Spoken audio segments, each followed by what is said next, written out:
Hello, this is a analysis comment about the current situation in Gaza, the war in Gaza, and the projected solution platform that we are advancing at the United Nations and with the international community to solve the problem in Gaza. First, in terms of background, the Hamas organization, in alliance with the Iranian, Syrian regimes and Hezbollah, have formed an axis, and they have basically triggered the conflict by ending a ceasefire that they had with the state of Israel. Their projection was that there will be a conflict, and at the end of that conflict, there will be a UN resolution that would recognize Hamas.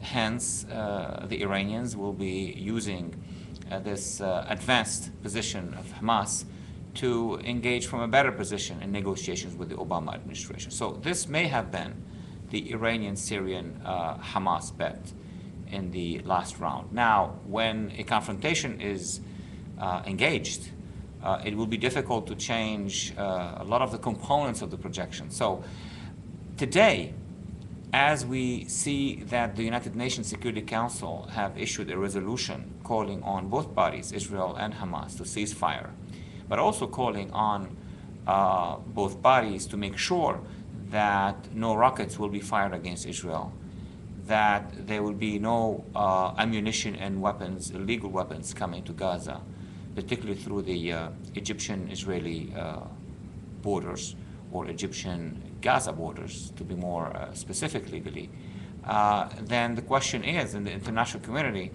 what kind of plan can be implemented so that this UN resolution 1860 could be implemented, and then at the end of the day that the people living in Gaza and the Israeli citizens living around Gaza will enjoy peace.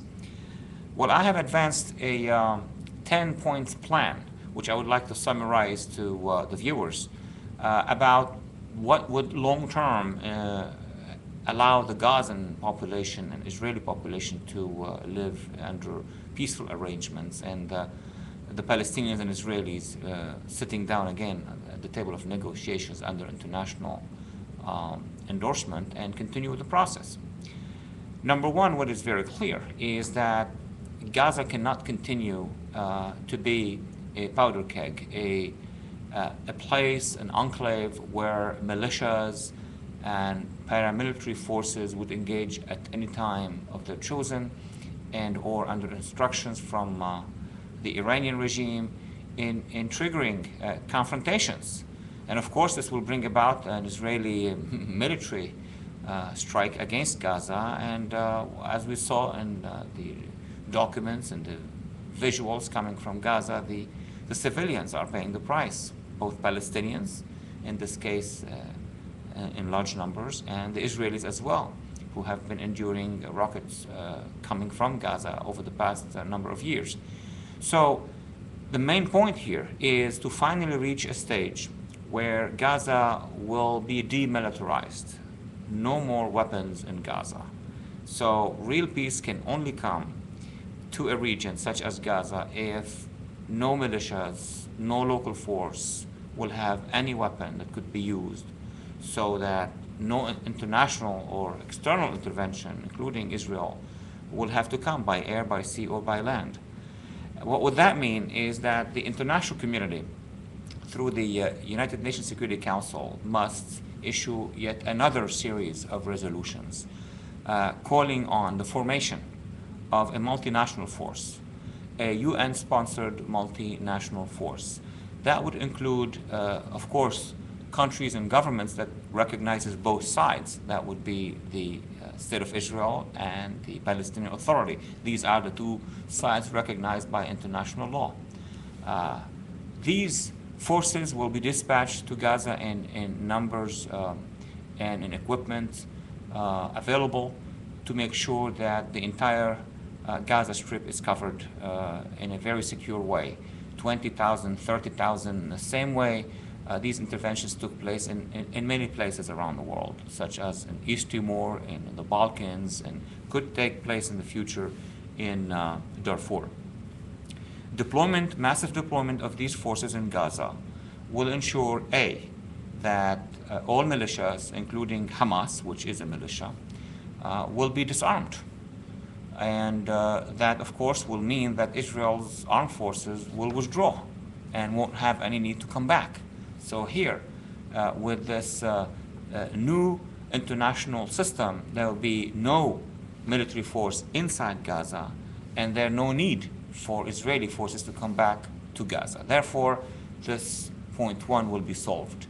Point two, the multinational force will have to equip and train a police force, a local police force, under the auspices of the Palestinian Authority, of the reformed Palestinian Authority, to assume their local responsibility in the district. So the policing force won't be a militia one, and doesn't have to be Israel, of course. Israel should be out of Gaza, and that's what Israeli wants. And the Palestinian Authority will have to come and assume its own responsibility under the auspices of the United Nations. Another point would be that the Arab League, which has shown so much interest in helping the people and the population in Gaza, should also help footing the bill, paying money, including obviously the oil-producing regimes, the wealthy regimes. In our estimate, there should be a package coming from the Arab League and from the Organization of the Islamic Conference, the OIC, of about $10 billion to help the Palestinian population to re-equip their government installations, schools, religious sites, hospitals, orphanages, and road system, what have you. So the region must help itself, and I think there is enough wealth in the oil-producing regime's zone in the Arabian Peninsula and beyond to come to the help and the rescue of tiny little Gaza.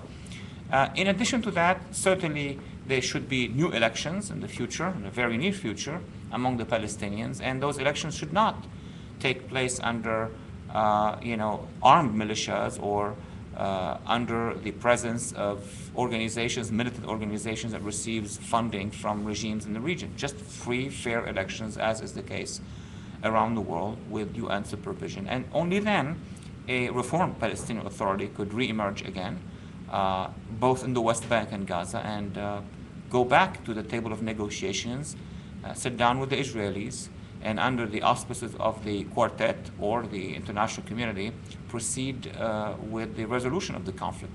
And that is very important because the only obstructing force now or crisis which is impeding, which is stopping the solution to the Palestinian problem is what's happening in Gaza.